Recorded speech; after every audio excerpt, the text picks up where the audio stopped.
Chemu akwa babiem do Badwam TV Badwam so yada ni ase Nkrumah sama Jordan opay wode asase anopen samwasie na brason sa wotibie sa Adom TV Badwam kase ne etodwa omu bi ya wo beti ne nwra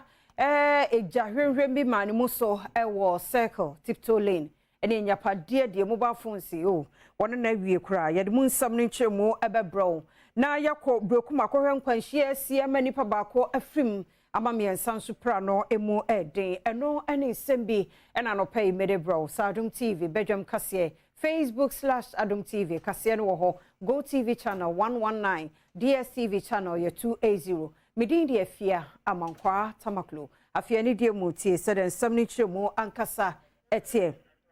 Edwadifo ne chichupa ne wo mo eton mobile phones ne eho akade e wo Nkrumah circle de enu asewani ensa okakire edwadwo ya won mo etwa ne nyina ne se ja eto soto no eba kum wi akire na fe etrem ekọ afoforo die mo de ekọ so ho Adom TV kase eto so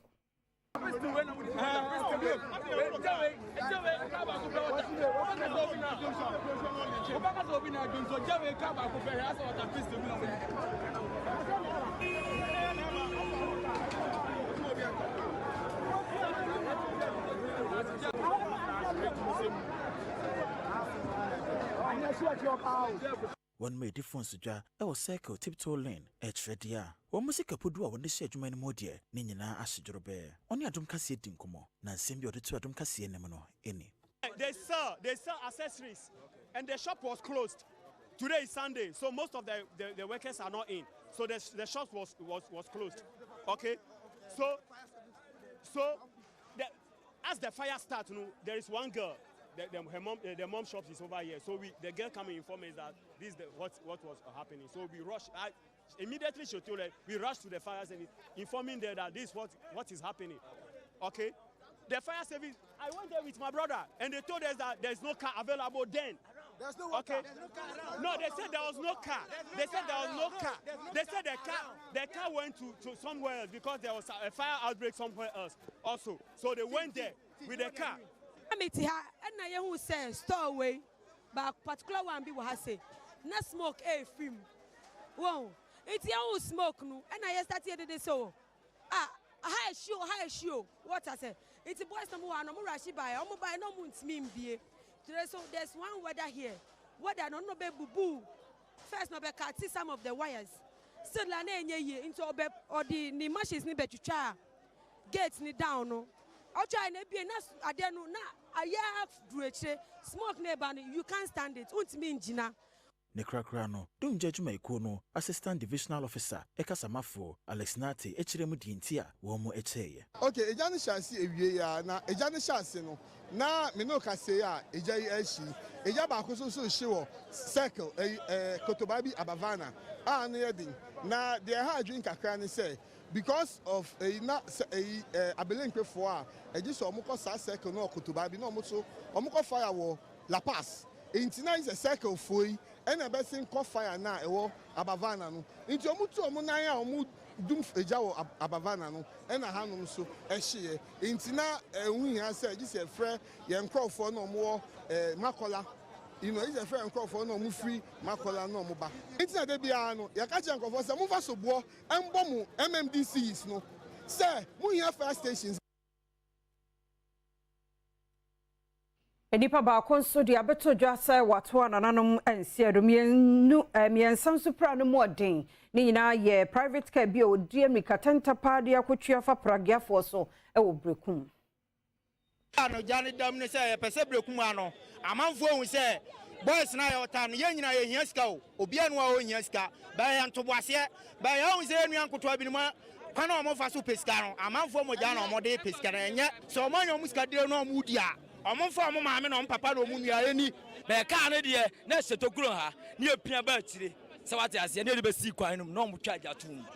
nti ese no ye pese we ni ye asuade e wo Berekum ha e ade atasi se wate ase nti we ni ye asuade a boys ni bia de betu no ofo enu achi ena na kwame ya wono nso ne container ehyen esai no ehwere se sanko ehyen etasi pa esanse speed ramps eni wonti na sese wo mu eye bia wo de bete America ahye ahodo no ekono eso I saw them and obi tu yankra say obi di ka bebo ye container num ama ye no mani nyina asɛe ampa me dimri ka ba na e no kre se mo asa na mo hwa e wo ho no container no abubu ni nyina asɛe eno ma e wo mu no se sia na yesesa afiri mu ha ya wo da bia anye kra no kraga ni timi bo dipa e wo ha timi giri se no ntina ma omo aye omo adwin se ombe speed ramp no amaye ya wo da bia se uyo obi na wo pese cross kwan no a enye enafam e wo ha emma Adom kase amane boni dom ne donyina ebo anan ekɔ Holy Family Hospital na ho ene wɔkɔkɔte se enipa nan ene wɔde wɔ mo kwaso ye ho no mu abaako ahwere ne nkwa na nso de baako da ne emu ɔden ya mienu die adokotafo etimi ahwɛ wɔ mo awie bi ɛhɔ no wɔn etu anwea ɛwɔ hɔ nti so kakra to yi ana yiri akɔsɛ nyapade Adom TV ɛtɔ so. Last week we have meetings with the contractors, the sun-winning contractors. We have meetings with them. So as this also happened, I think Monday or Tuesday we will call them, see what to do. So is it as a result of the sun winning?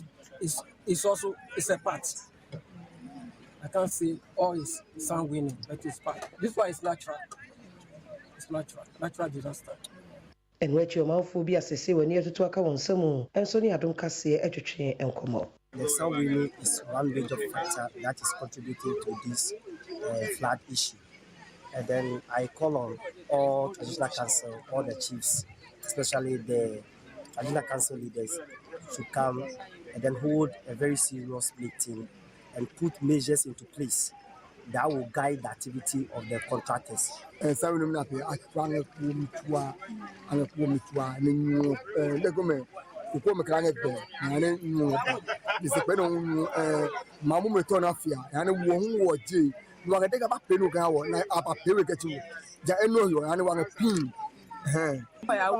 Franka Tuni dema NDC amanyoko John Dramani Mahamenra one party manibi eko asode Ringway Gospel Center Assemblies of God kwada nyame ase abato mpesu ahodo ni nyina wotimi bo aproko ho wi akire nkunimdie ayene dia so wonto Franka ma NDC ode ho aseda ekoma Awurade Adom TV etoso.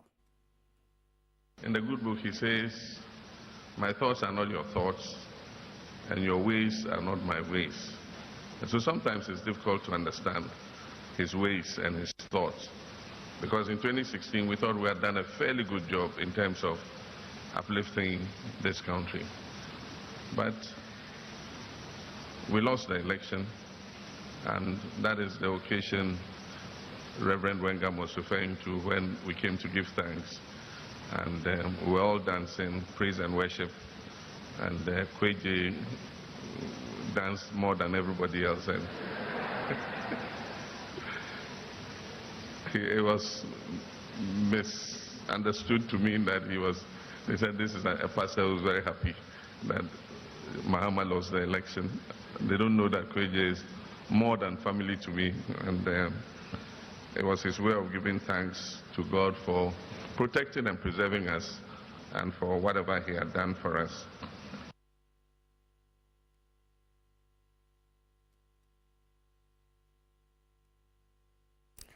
Ekuafo ni tichu one more year tomatoes awo Pataban na Asante Achem North mensi no emu enene wo mu sun fi se no ba ende nyame Adom asodo so ne so atofo no wai kwan nye nti akakwaye ni mu wo mo haw oni Adom TV kase edi nkomoyi kwan nye ayi atofo ni ntimi ba meto ene ma ne han sesi ene ma aba bebre ebo a wasom de mayen san se kwan ni nti ebo no ye nya ne sa se aban so mebo no meto e kwan so kakra mayen na kan na timi abeto ya to de na mayen wo kwan ya wo de nyema no fa so aba enye na otoni ba na ensu beto a na koye bi wo ho ye ni se e kwan ya